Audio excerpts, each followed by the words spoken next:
The 11th century, in a round of unceasing Turkish invasions up to Hindu kingdoms in the northern India, the repeated invasions of Subektigin and his redoubtable son Mahmud Ghazni spread much chaos and confusion that changed the course of Indian history fundamentally. Mahmud had included Kashmir in the scheme of his Indian campaign with the view of pushing Sangram Raja, who was related to and ally of Shahi Trilokanpala.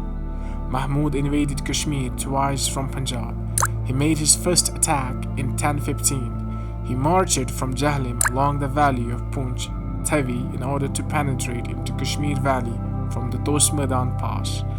His progress was checked at the hill fort of Lohkot, which he invested, but his communication was cut off by a heavy snowfall. Still he persisted for a month. At last he was compelled to raise the siege and retired.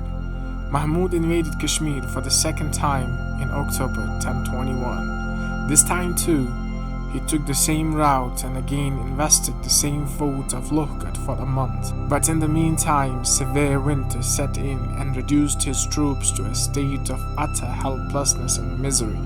Again he was compelled to raise the siege in utter despair, and finally abandoned the idea of conquering Kashmir. As a result of Sultan Mahmud's utter disappointment, Sangram Raja lived a proud, happy man for several years. He died in 1028, leaving behind two sons. Hari Raja, the elder, succeeded to the throne, but he died after 22 days, having been murdered by the agents of his licentious mother, Sirilekha. Then she attempted to wear the crown herself, but could not succeed. She was, however, allowed to act as the guardian for her minor son, Ananta. Lohara dynasty ruled over Kashmir from 1003 to 1171 AD. Although the throne had seen many kingships, but Queen Dida, wife of Keshmagupta, was termed as the founder of Lohara dynasty. Her successor was King Sangrama. Following the policies of his aunt, he led the dynasty. But since they had a small kingdom, much advancement wasn't being made due to insecurities from other kingdoms and less finances. However, there was little advancement in the field of art and architecture. Many wooden Hindu temples were built. Also, Markula Devi Shrine can be seen as a characteristic example of the interior of the temples. Harsha, one of the kings of Lohara dynasty. He was a bundle of contradiction, himself a poet, an admirer of art and literature.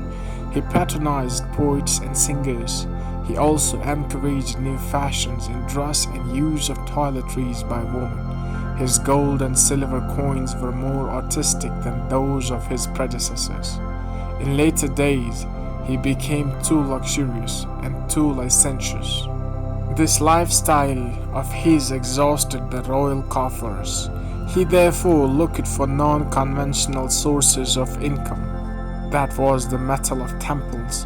He was the first Hindu king of Kashmir who finally ransacked the image and the relics. Only 2 statues of Buddha were saved from his hands because of beseechings of his Buddhist subjects. Harsha died at the age of 42 while fighting the last battle. The last of the dynasty was Sahadeva. He was a strong ruler but also an unpopular one. He taxed heavily and exempted not even the Brahmins from his exactions. New chapter in the history of Kashmir started when the widow of Sahadeva, Kota Rani, took his place and was disposed by Shahmir.